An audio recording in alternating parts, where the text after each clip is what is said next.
لیکن ہم اس پہ عمل نہیں کر رہے، اس بات پہ عمل نہیں کر رہے جو اللہ نے اور اللہ کے رسول نے بتائی ہے۔ اگر ہماری بہن کے حصے میں، ہماری بیٹی کے حصے میں اگر 10 لاکھ روپے آ رہے ہیں پراپرٹی میں، جس کا اللہ پاک نے قرآن کے اندر ذکر کیا ہے،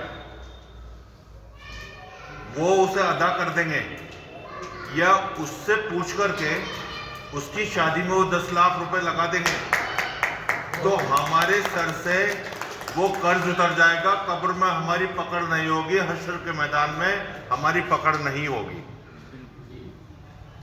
اور 10 لاکھ روپے کی جگہ اگر ہم نے 15 لاکھ روپے شادی میں خرچ کر دیے، اس کی نہ تو کوئی گنتی ہے، اور پکڑ کیسی ہوگی؟ جس چیز کا اللہ پاک نے قرآن شریف کے اندر ذکر کر دیا اس کے بارے میں پوچھا جائے گا، یہ طے ہے۔ چاہے ہم 5 وقت کی نماز پڑھ رہے ہوں، چاہے ہم کتنے بڑے ڈیلی حج کر رہے ہوں، لیکن اللہ نے کہا ہے کہ بیٹی کا، بہن کا حق ادا کرو۔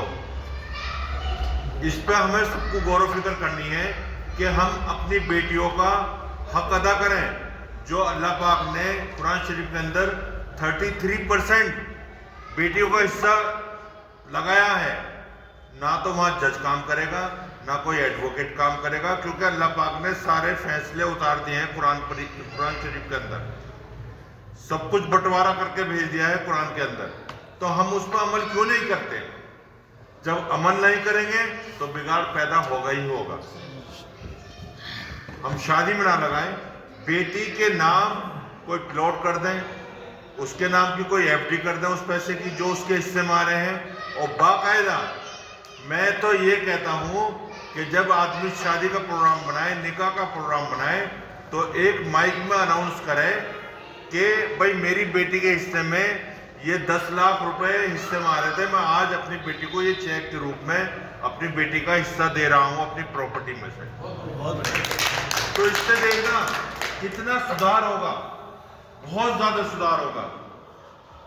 لیکن وہ پیسہ شادی میں نہیں لگے گا، وہ شادی آپ کرو گے شادی تو میں نہیں الگ لگے الگ گا، کرنا پڑے گا آپ کو۔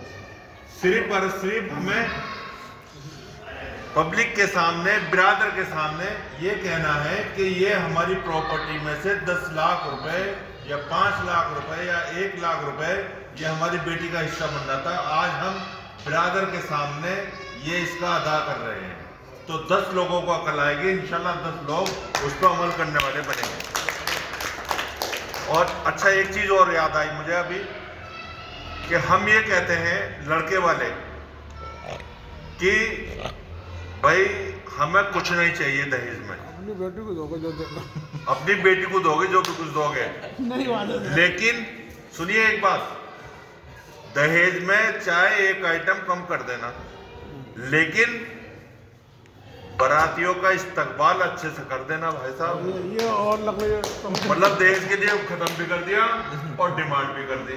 ہاں جی ہاں جی، بھائی اگر تمہیں کچھ کرنا ہے، اپنے مہمانوں کا استقبال کرنا ہے، ویلکم کرنا ہے، تو کل پرسوں میں جا کر کے ولیمہ کرو نا، وہاں خوب اچھے سے پروگرام کرو، خوب استقبال کرو، خوب ویلکم کرو ان کا۔ کیوں بیٹی کے اوپر پریشر ڈال رہے ہو، بیٹی والے کے اوپر؟